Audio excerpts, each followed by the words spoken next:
ఒక భక్తుడికి ఉండేటటువంటి ధైర్యానికి వెనక ఎవరుంటారు అన్నది తెలుస్తుంది. ఎవరి జోలికైనా వెళ్ళు, భక్తుడి జోలికి వెళ్ళకు. భగవంతుడి జోలికి వెడితే భగవంతుడికి చటుక్కున కోపం రాదు. పోన్లే తెలిసి తెలియని తనం అంటాడు.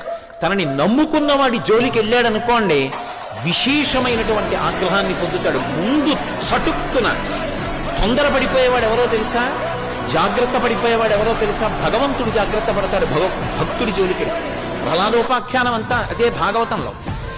ఎక్కడున్నాడని అడిగాడు. వజ్జలు నిర్పని ఈ మది మజ్జాతుడవైన నీకు మరియవ్వరిచేను జానమయ్య బాలక తజ్జనులం పేరు కొనుము తగనామ్రోలం. నీకు వజ్జల ఉపాధ్యాయులు చెప్పలేదు, విష్ణు ఉన్నాడు అంటున్నావు. ఎక్కడున్నాడు రా? ఇందుగలడందులేడుని సందేహము వలదు చక్రి సర్వోపగతుండెందెందు గదకి చూచిన అందందే కలడు దానవగ్రని వింటే. ఇక్కడ అక్కడ అంటావేమిటి నాన్న? ఇక్కడ అక్కడ అనకు, అంతటా ఉన్నాడన్నాడు. అంతటా ఉన్నాడని తన భక్తుడు అనగానే విష్ణువు ఉత్తర క్షణంలో అప్రమత్తుడయ్యాడు. ఎందుకని? అంతటా ఉన్నాడంటున్నావు కదా అని చూపుడు వేలు హిరణ్యకశిపుడిది ఇలా తిప్పి ఎక్కడాగుతుందో తెలియదు.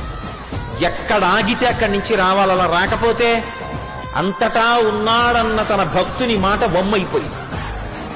భక్తుడి మాట నిలబెట్టాలి. ఇది ముందు భగవంతుడు తొందరపడిపోయి జాగ్రత్త పడిపోతాడు. అందుకే హరి సర్వాకృతులం కలండనుచు ప్రహ్లాదుండు భాషింప ఎందును లేడునుచు దైత్యుండు తర్జింప శ్రీనరసింహాకృతి దాల్చనచ్యుతుడు నానా జంగమస్థావరోత్కర గర్భంబుల అన్ని దేశములను దండ ప్రభావంబునన్ అంటారు పోతన గారు.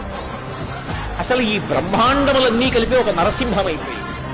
ఎందుకంటే ఏమో చూపుడు వేలు ఎక్కడాగుతుందో అక్కడి నుంచి రావాలి. భక్తుడి జోలికి వెడితే ముందు భగవానుడు జోక్యం చేసుకుంటాడు. అందుకే భగవంతుడి ఆగ్రహం పొందడానికి తేలిక మార్గం ఏమిటంటే భక్తుడి జోలికి వెళ్ళడం. ఆయనే చెప్పాడు, శుద్ధ సాధులందు సురలందు శృతులందు గోవులందు విప్ర కోటియందు ధర్మ పదవి ఎందు తవిలి నాయందు వాడెన్నడలుగు నాడు హింసనందు అంటే. భక్తుల జోలికి వెడితే చంపేస్తాను, అప్పుడు మాత్రం వదిలిపెట్టనని చెప్పాడు. కాబట్టి భగవంతుణ్ణి నమ్ముకున్న వాడికి భయం ఏమిటి?